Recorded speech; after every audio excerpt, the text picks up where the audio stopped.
1 Reis, capítulo 19, versículo 1. Diz assim a palavra do Senhor: E Acabe fez saber a Jezabel tudo quanto Elias havia feito e como totalmente matara todos os profetas à espada.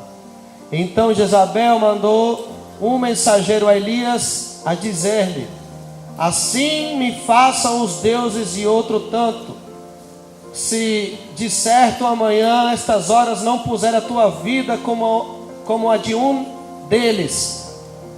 Versículo 3: O que vendo ele se levantou e para escapar com vida se foi e veio a Berseba, que é de Judá, e deixou ali o seu moço.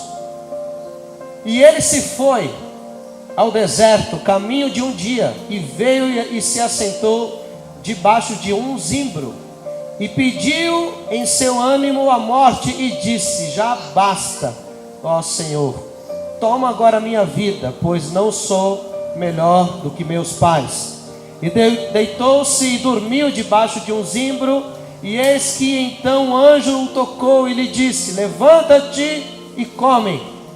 E olhou, e eis que à sua cabeceira estava um pão cozido sobre as brasas e uma botija de água, e comeu e bebeu e tornou a deitar-se. Versículo 7: E o anjo do Senhor tornou segunda vez e o tocou e disse: Levanta-te e come, porque muito comprido te será o caminho. Levantou-se, pois, e comeu e bebeu, e com a força daquela comida caminhou 40 dias e 40 noites até Horebe, o monte de Deus. E ali entrou numa caverna e passou ali a noite. E eis que a palavra do Senhor veio a ele e lhe disse: Que fazes aqui, Elias? E ele disse: Tenho sido muito zeloso pelo Senhor, Deus dos exércitos, porque os filhos de Israel deixaram o teu conserto, e derribaram os teus altares, e mataram os teus profetas à espada. E eu fiquei só, e buscam a minha vida para me tirarem. E ele lhe disse: Sai para fora e põe-te neste monte perante a face do Senhor. E eis que passava o Senhor, como também um grande e forte vento, que fendia os montes e quebrava as penhas diante da face do Senhor. Porém o Senhor não estava no vento. E depois o vento, um terremoto, e também o Senhor não estava no terremoto. E depois o terremoto, um fogo, porém também o Senhor não estava no fogo. E depois do fogo, uma voz mansa e delicada. 13.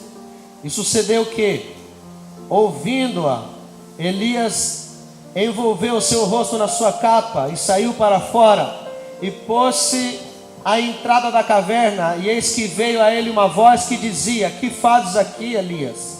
E ele disse: Eu tenho sido em extremo zeloso pelo Senhor, Deus dos exércitos, porque os filhos de Israel deixaram o teu conserto, derribaram os teus altares e mataram os teus profetas à espada. E eu fiquei só, e buscam a minha vida para me tirarem. Versículo 15 e último: E o Senhor lhe disse: Vai, volta pelo teu caminho para o deserto de Damasco. Vem e unge a Hazael, rei sobre a Síria. Vamos ler também o 16. Também a Jeú, filho de Ninsi, ungirás rei de Israel. E também Eliseu, filho de Zafate, e de Abel-Meolá, ungirás profeta em teu lugar. Amém? Senhor, estamos aqui diante de Ti, diante da Tua palavra, Senhor. Nós pedimos que o Senhor venha falar conosco. Precisamos ouvir a Tua voz. Somente o que precisamos e não o que queremos, Senhor. Acalma o nosso coração, nosso pensamento, nossas emoções. Tira as preocupações e as distrações, Senhor. E nos permita estar na Tua presença, atentos, Senhor, à Tua palavra, Deus. Em nome de Jesus. Amém. Amém.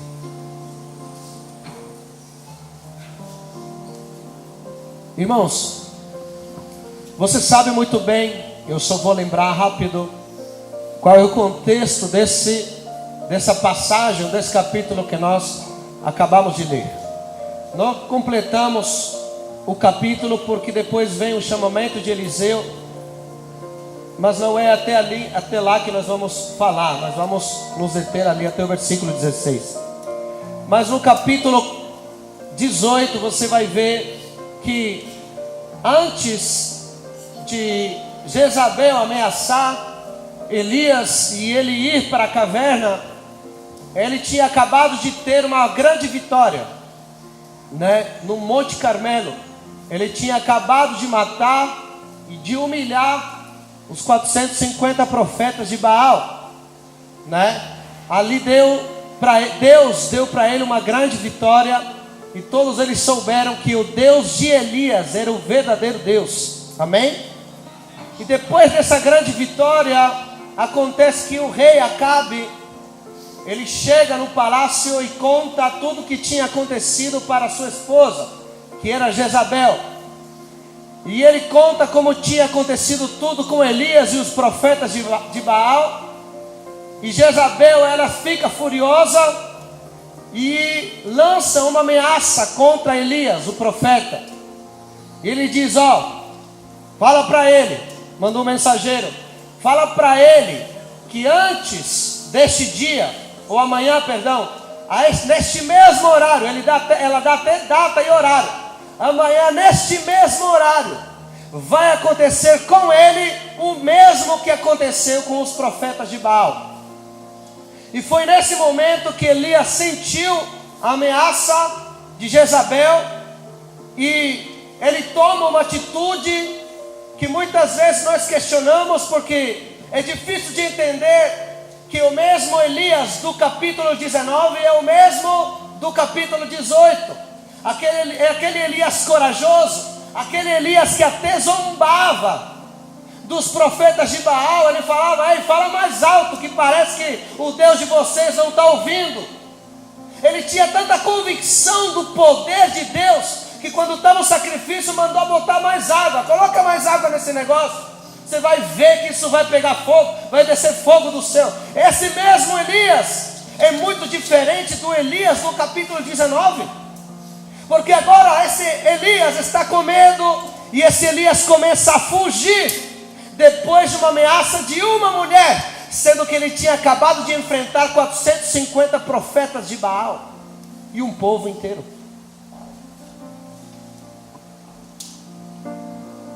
Isso aqui.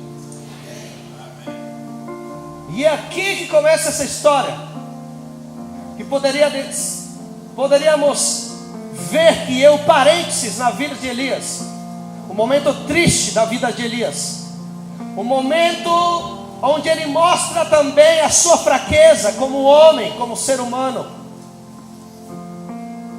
Mas acredito que tudo que foi relatado, e a Bíblia diz que tudo que foi escrito foi para nossa edificação.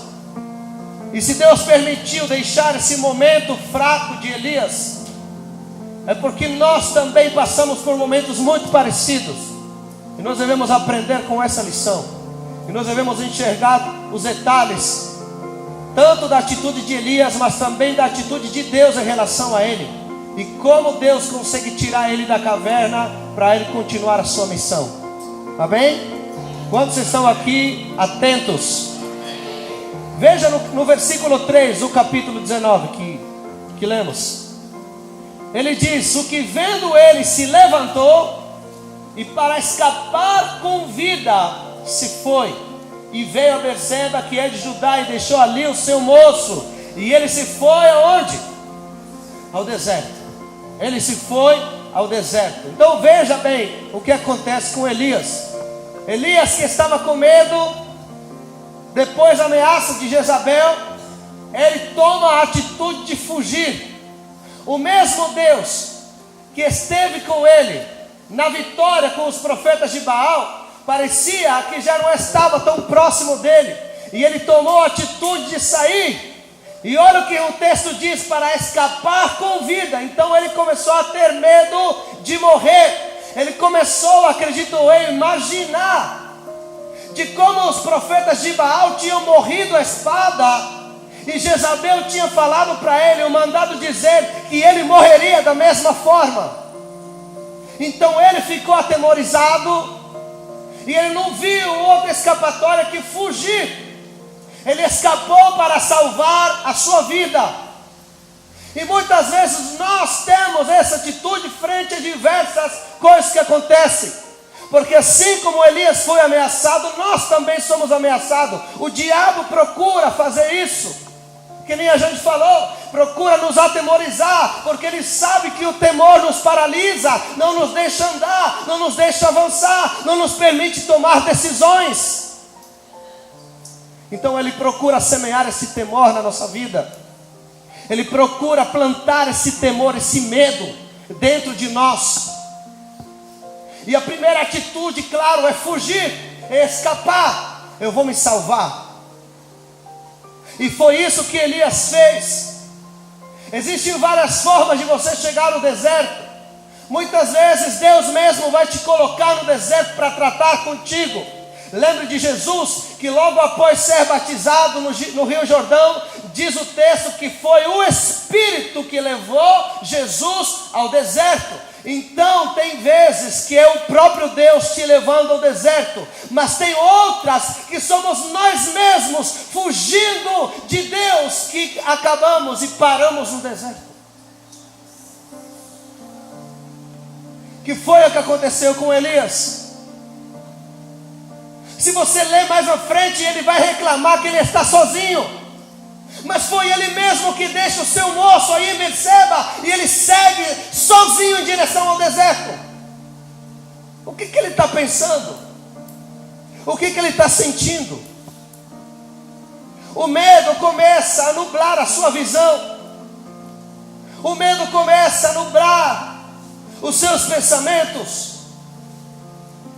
E ele, em vez de se achegar mais a Deus, ele, em vez de ter a mesma atitude que teve frente aos profetas de Baal, ele prefere fugir. E quando ele começa a fugir a caminho de um dia, agora ele está debaixo de um zimbro, debaixo de uma árvore, no meio do deserto, sem ninguém. E ali que começa o pior momento da vida de Elias.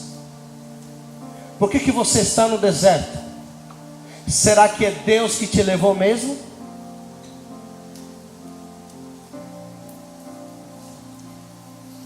Ou você está fugindo dele? E nessa correria de fugir dos seus planos, de fugir da sua vontade, de fugir das promessas, você acaba se afastando de pessoas, como fez Elias, deixou o seu moço no caminho. E você acha que é todo mundo contra você, e você fala: Senhor, eu estou sozinho no deserto. Não, é você que se isolou. E é diferente. Senhor, eu estou sozinho, não tenho ninguém. Você vai ver mais à frente que o próprio Deus fala para ele: ei, sozinho? Tem um monte de profetas que não se curvaram. Você acha que está sozinho porque você decidiu ficar só, porque você tomou a atitude errada. Em vez de enfrentar o inimigo, você decidiu escapar. Leia comigo, coloca aqui por favor, livro de Atos capítulo 9, versículo 7. Atos 9, 7. Paulo, quando ele se converte, 9, versículo 5. Paulo, Saulo, Jesus aparece para ele caminho a Damasco. E quando Saulo começa a perguntar para ele: quem és tu? Ele diz: eu sou Jesus, quem tu persegues. E olha a frase, eu quero que você leia comigo. Nós vamos ver as palavras de Jesus para ele. Ele perguntou: quem és tu, Senhor? Respondeu o Senhor: eu sou Jesus a quem tu persegues. Versículo 6. Mas levanta-te e entra na cidade, e lá te será dito o que te cumpre fazer. No versículo 7, ele disse: quem é, Senhor? E disse o Senhor: eu sou Jesus a quem tu persegues. Presta atenção na última frase, na parte B do versículo. Duro é para ti, escuta bem, duro é para ti recalcitrar contra os aguilhões. é para ti recalcitrar contra os aguilhões? Recalcitrar é o quê? Se debater, lutar contra. Os aguilhões eram um tipo de espeto que era colocado nos bois, para eles não fugirem da sua posição. Quando os bois, e principalmente os bois novos, que não queriam ficar com o outro para poder puxar a carroça, eles começavam a se mexer, começavam a recalcitrar, começavam a se debater, e aqueles espetos, aqueles aguilhões, faziam com que esses bois se feriram. Eles se feriam a si mesmo. Ele tentando fugir do lugar, ele tentando sair dessa posição, ele não queria puxar a carroça, mas ele acabava todo ensanguentado e ferido. O que Jesus está dizendo para ele: eu sei, Saulo, que você persegue os cristãos, que você acha que é o cara, que você tem autoridade, que você é uma pessoa estudada, mas olha para mim, você não está perseguindo somente os cristãos, você está me perseguindo. Agora você vai virar todo o contrário, você vai pregar a minha palavra, e presta atenção, se você falar que não, se você falar: Senhor, não é o meu tempo, Senhor, acho que eu vou fazer igual Jonas, não era ir para Nínive, então eu vou lá para Tarsis. Duro é contra ti recalcitrar contra os aguilhões. Ele está dizendo: se você tentar fugir da minha vontade, é você que vai acabar ferido.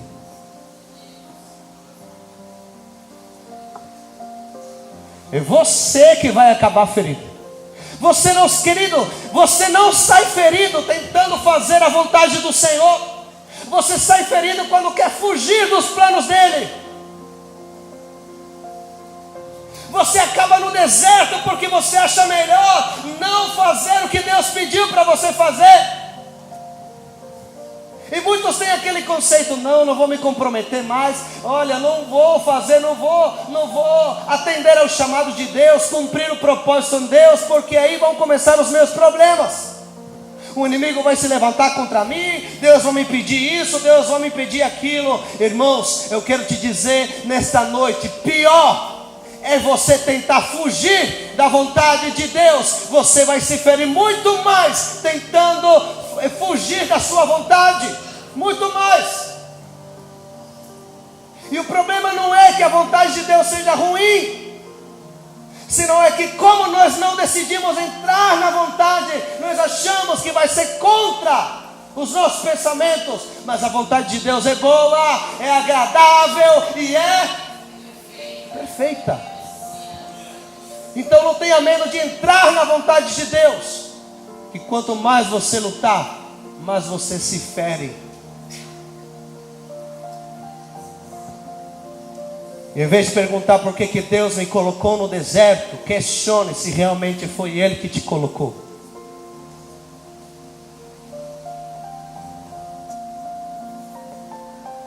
Ali, né? Até em espanhol. Eu sou Jesus, a que tu persigues. Dura cosa te es dar cosas contra el aguijón. Entendeu? É a mesma coisa, irmão.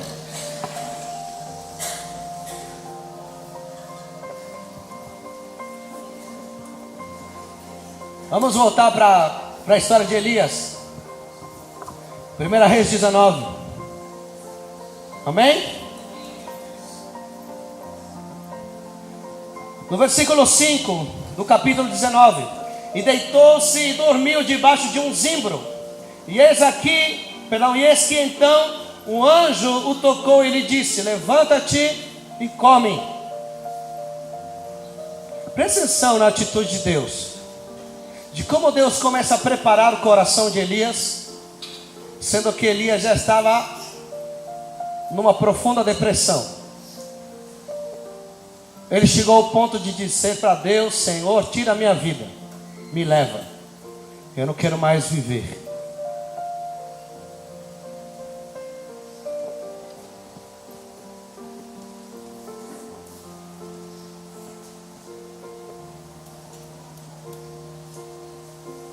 Irmãos, como o inimigo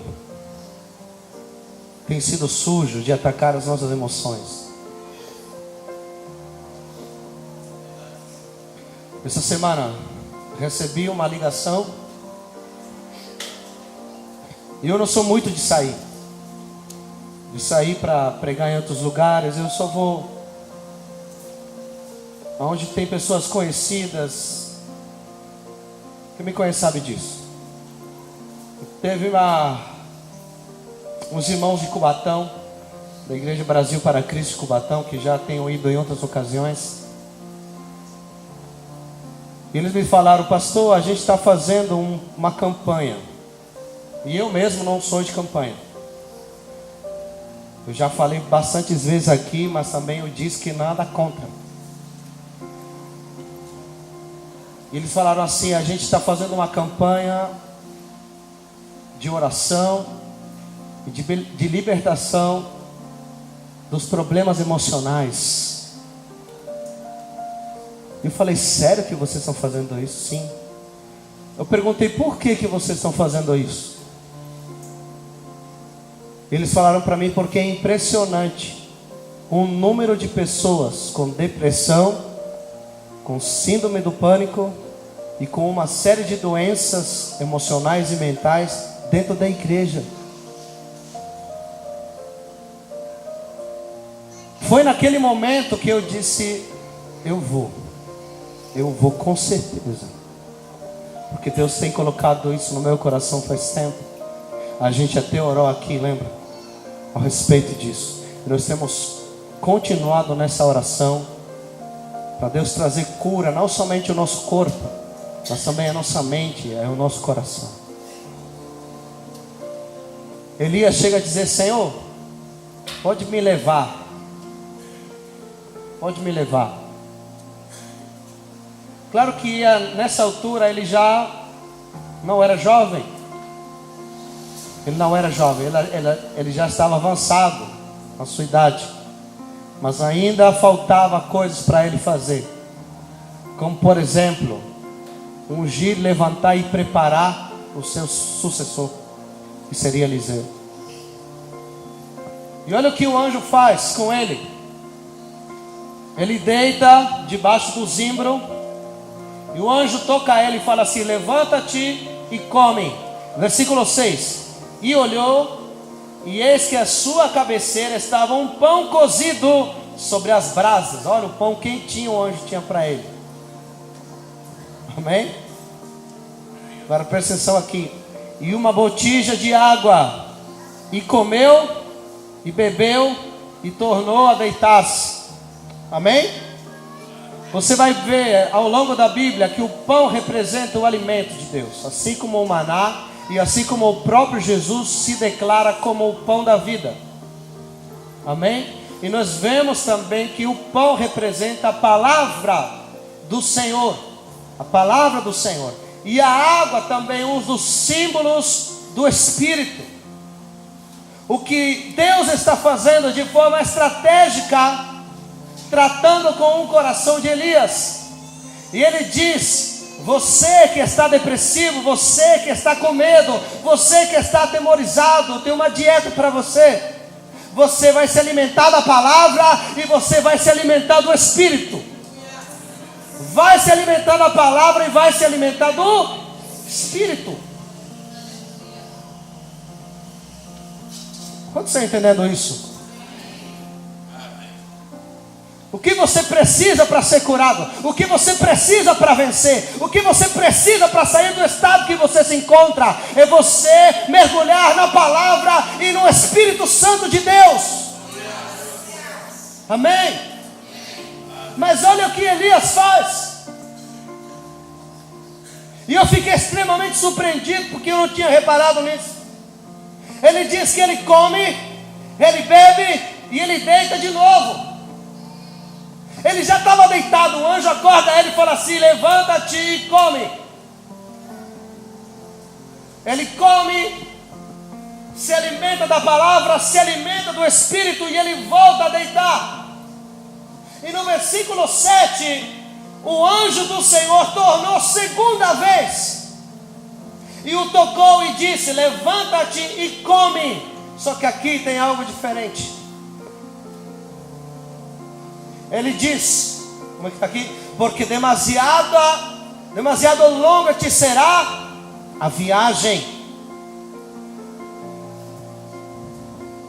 Na minha versão diz: porque muito comprido te será o caminho. Então veja bem o que acontece aqui.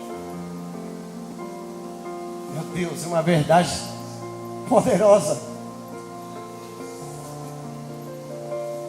Elias na pior situação da sua vida.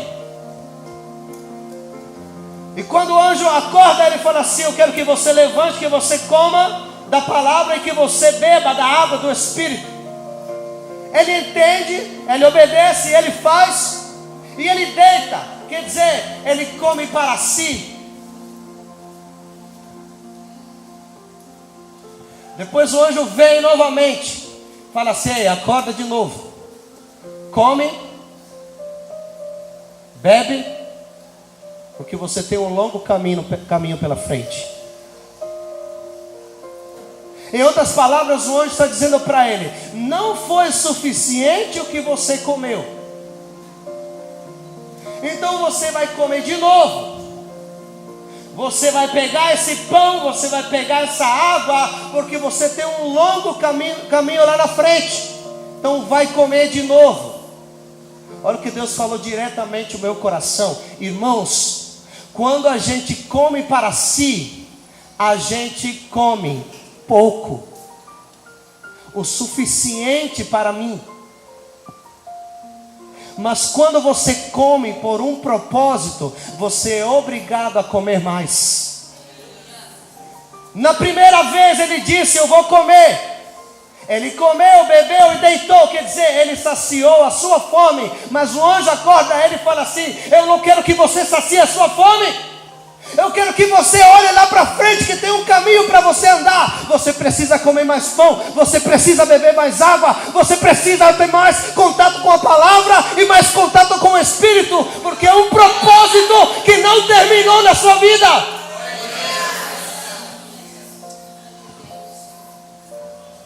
Por que nós não temos fome da palavra? Por que nós não temos sede do Espírito Santo? Porque nós comemos para nós mesmos, para nos saciar. Mas se você tivesse um propósito que movimentasse a sua vida, mas se você tivesse um fogo dentro de você, que dissesse para você todos os dias: tem vidas que alcançar, tem um ministério que fazer, então você não comeria um pedaço de pão, você pegaria 1 quilo e começaria a comer, porque você tem um propósito na sua vida. O anjo disse para ele: não quero que você coma e deite. Eu não dei comida para você deitar. Eu não te alimento para você ficar parado. Eu não te dou a palavra e o meu Espírito para você achar que está tudo bem.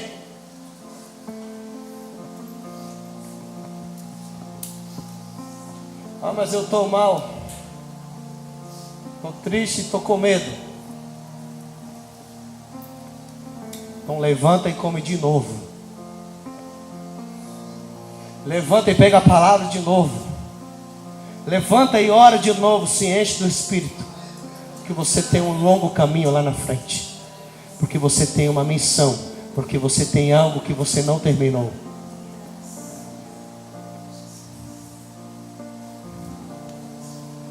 A refeição do anjo foi simples: pão e água.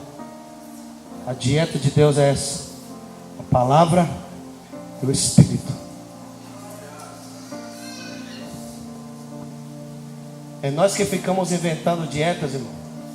Nós pegamos outros alimentos, teologia de prosperidade, lencinho que cura, sabonete que tira todo fedor do mal.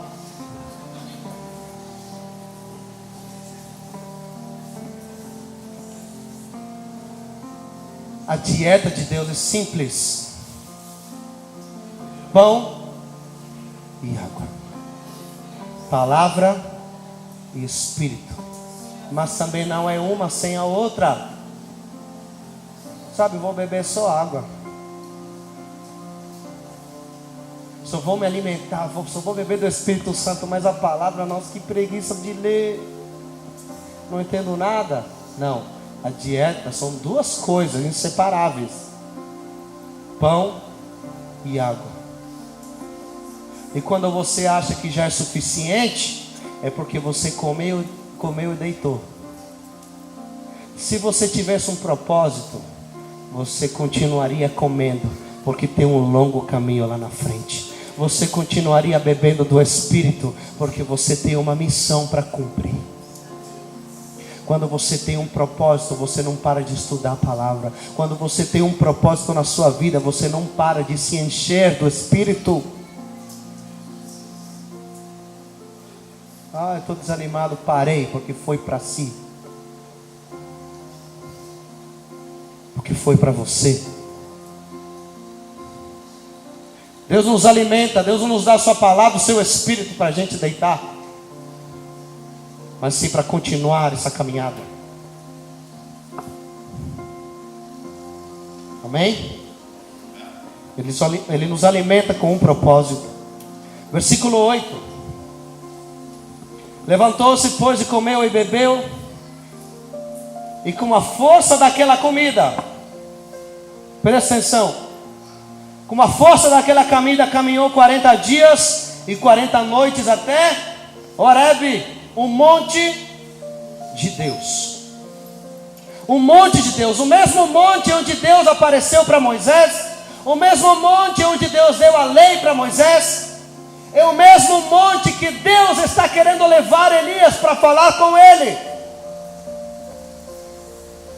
E foi aí, nesse monte, onde Deus revela a missão de Elias. Ele fala: você vai ungir o rei da Síria, você vai ungir o rei de Israel, e você vai ungir o seu sucessor, que será Eliseu. Ele está dizendo: ei Elias, presta atenção, eu estou te alimentando, estou te dando água, estou te dando pão. Essa comida vai te sustentar até chegar onde eu quero que você chegue, que é no Monte Horebe, que é no meu monte, onde eu falo contigo e eu digo qual é o seguinte passo.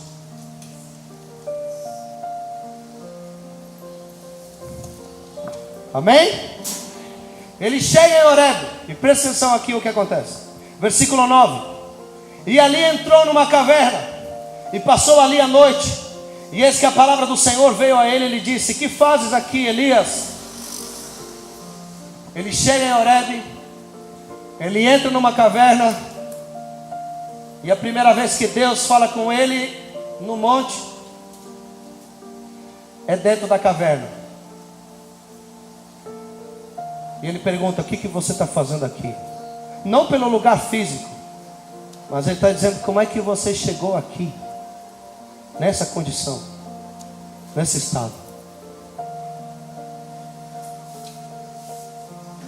E Elias responde, presta atenção no argumento, acompanhe comigo no versículo 10. Eu vejo 3 argumentos principais de Elias. E ele disse: tenho sido muito zeloso pelo Senhor Deus dos exércitos, porque os filhos de Israel deixaram o teu pacto, derrubaram os teus altares e mataram os teus profetas à espada. E eu, somente eu, fiquei. E buscam a minha vida para me tirar. Presta atenção, o primeiro argumento. Ele responde: tenho sido muito zeloso pelo Senhor Deus dos exércitos. Quer dizer, sabe o que ele está dizendo em outras palavras para Deus? Senhor, eu estou passando por isso porque eu estou fazendo por ti. Eu estou passando por isso, eu estou nessa situação porque eu quis te agradar, porque eu estou te servindo. Em outras palavras, ele está dizendo: eu estou nessa condição porque o meu trabalho tem sido em vão.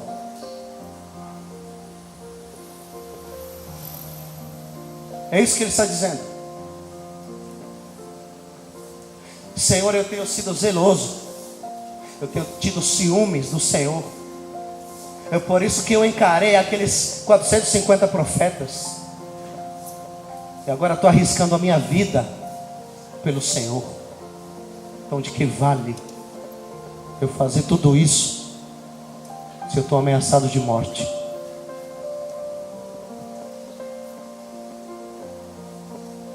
É isso que Elias está dizendo. Não me responda, mas quantos de nós temos sentido alguma vez que o nosso trabalho está sendo em vão? Que você faz, que você faz, que você faz, e parece que não tem fruto. E parece que Deus não enxerga, Deus não olha para mim. Eu sou dizimista, eu sou ofertante, mas a minha vida financeira não cresce. Eu trabalho, mas meu salário vai embora. Meu trabalho está sendo em vão.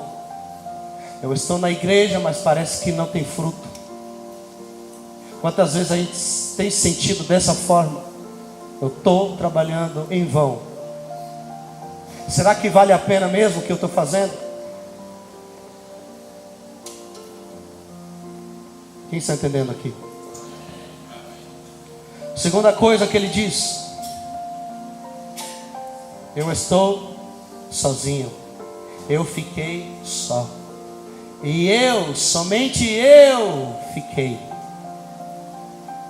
E logo em seguida, irmãos, quando você sente que o seu trabalho está sendo em vão, você acha, não é que você está, é que você acha que está sozinho.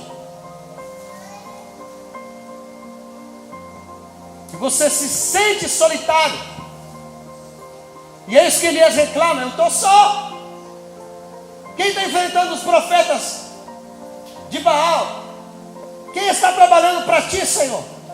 Não tem mais ninguém, cadê os outros? O teu próprio povo matou. O teu próprio povo derrubou os altares. Só tem eu aqui. Aquele sentimento de solidão, queridos. Aquele sentimento de você trabalhar, de você se esforçar, mas você olha para lá e para cá e não tem ninguém.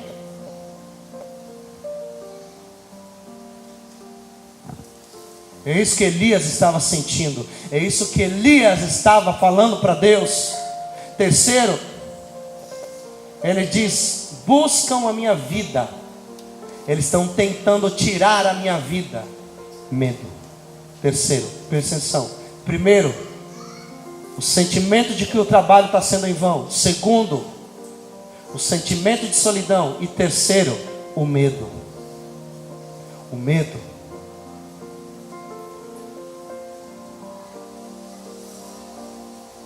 Esse é o grande perigo de você ficar sozinho, de não se enturmar com ninguém, de não se relacionar com ninguém, de você achar que ninguém olha para você, ninguém gosta de você.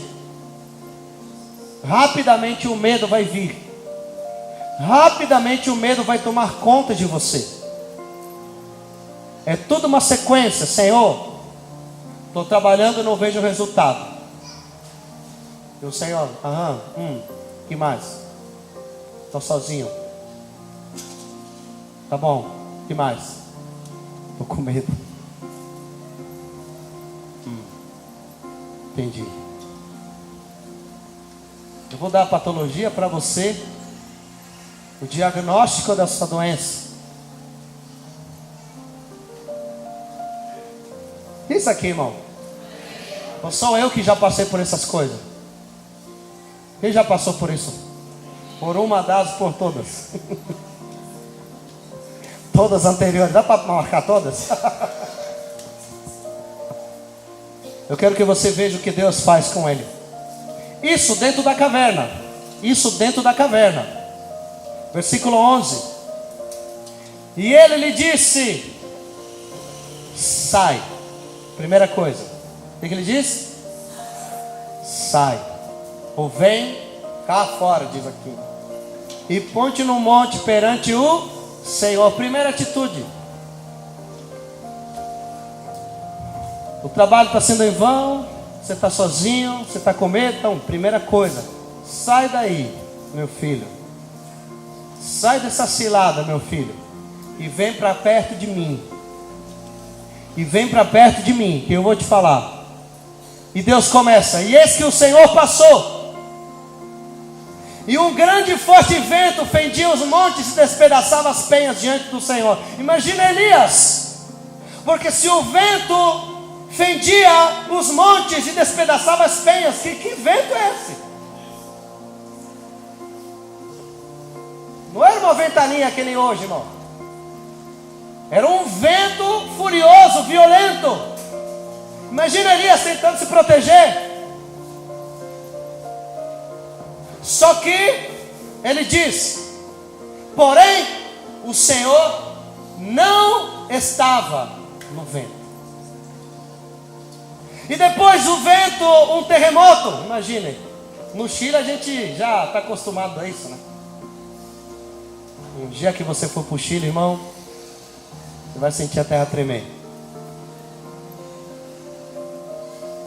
Aí não tem para ninguém, irmãos. Aqui não tem ateu. Não existe ateu naquela hora. Todo mundo começa a clamar. Esse aqui viveu o terremoto de 2010. Meu Deus. Ela falava: o Senhor está voltando, o Senhor está voltando.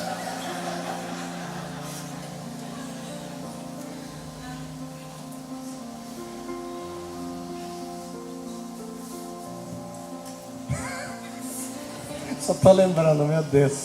Aí as pernas não aguentou mais aí.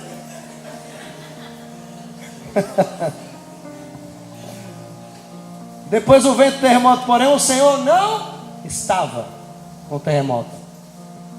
Não estava no terremoto. Versículo 12. E depois do terremoto, um fogo. Porém o Senhor não estava no fogo. E ainda depois do fogo, uma voz mansa e delicada. O que nos faz entender que Deus estava nessa voz mansa e delicada. Então quero que você veja o quadro completo agora.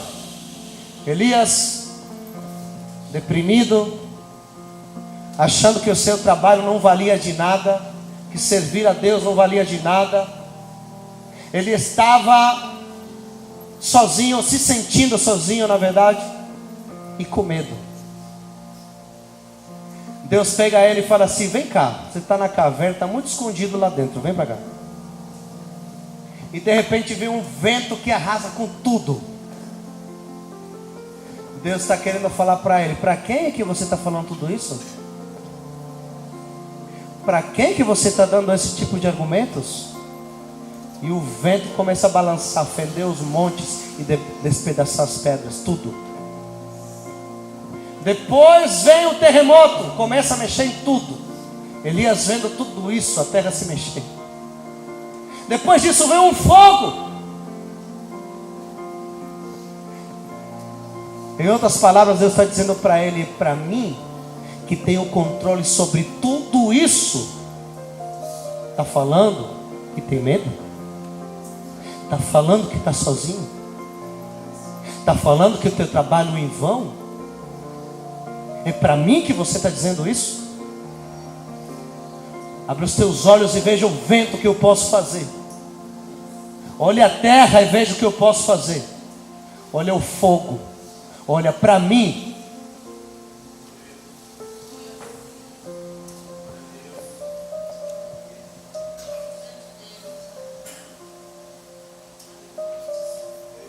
Depois que Elias viu tudo isso, a última forma que Deus se apresenta é através de uma voz doce, suave. E ele volta a perguntar a Elias: por que você está aqui mesmo? Elias, o que você está pensando mesmo? O que você está sentindo?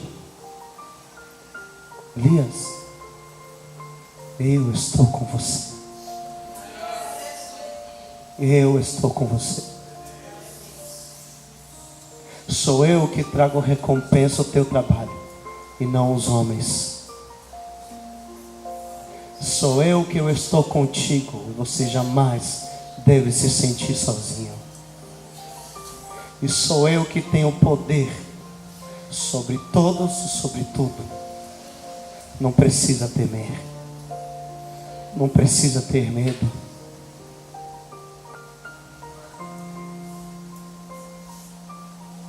Quando o medo vem, querido, invade a nossa vida. Quando a solidão vem na nossa vida. Quando vem aquele sentimento, poxa, eu estou trabalhando, eu não vejo fruto. Quero que você lembre que Deus se mostrou de várias formas para Elias, mas no final veio a voz suave, para que ele entendesse de que ele está perto, de que ele não precisa gritar, porque ele está perto de você. Ele pode falar no teu ouvido e dizer: eu estou contigo. Elias, calma. O mesmo Deus que te deu vitória lá com os profetas de Baal, eu estou aqui também, no meio do deserto, dentro dessa caverna, eu estou aqui também. Acalma o coração, controla os teus pensamentos. Olhe para mim, queridos, deixa Deus falar contigo. Controla os teus pensamentos. Acalma as tuas emoções, acalma o teu coração.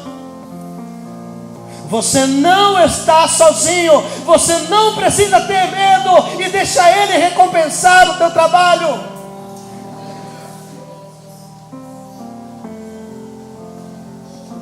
Não preste ouvido às ameaças do diabo.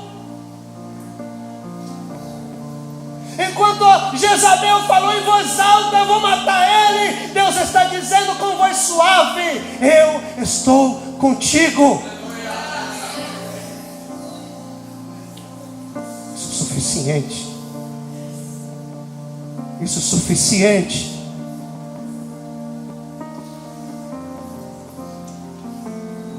Um Deus que está próximo. A voz suave e delicada, mansa e delicada, nos faz entender de que Ele está do nosso lado. Ninguém que está longe consegue falar com alguém suave. Deus nos faz entender que Ele está próximo. Irmãos, preste atenção. Você não somente precisa confiar em Deus, você precisa conhecer Deus. Porque confiar é você acreditar que Deus vai fazer, mas e se Ele não fizer?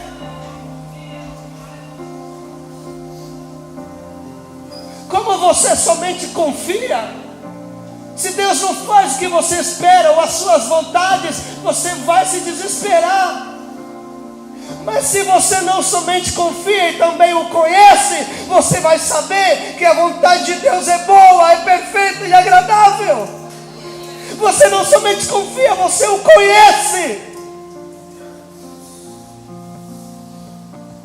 Se você falar para o seu filho um não, ele não vai embora de casa, porque ele te conhece. Ele conhece o pai, ele conhece a mãe. Se você fala não, é porque você ama o seu filho e você quer cuidar dele, poupar de alguma coisa. Não somente confia, deixa Ele estar próximo. Ouve a sua voz mansa, a sua voz suave e delicada, dizendo para você: confia, eu estou contigo, não tenha medo. Não se renda frente às ameaças. Eu estou contigo.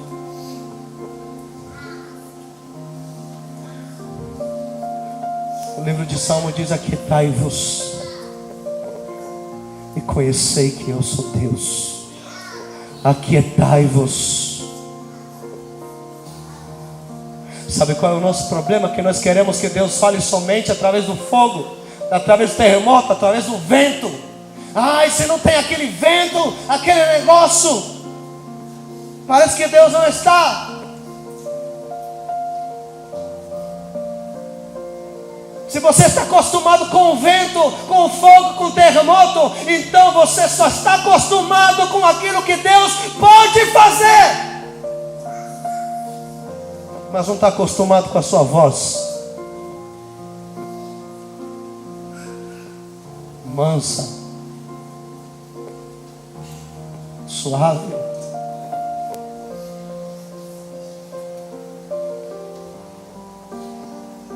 Deus está aqui. Feche seus olhos um minuto.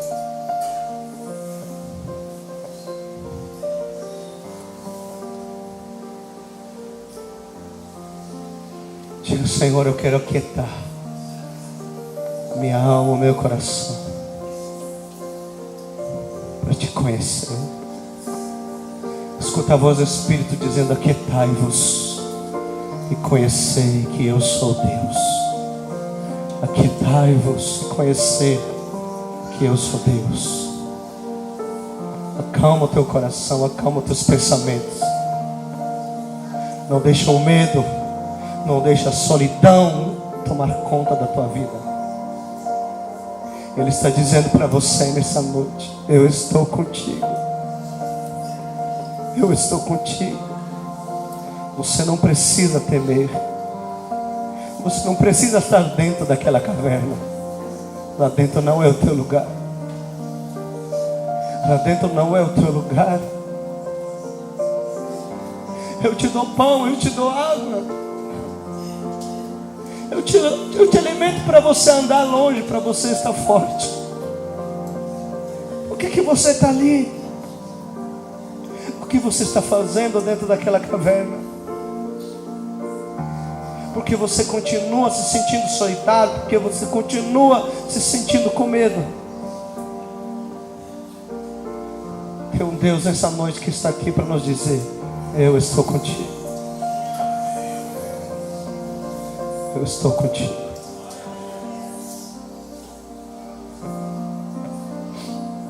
Amém.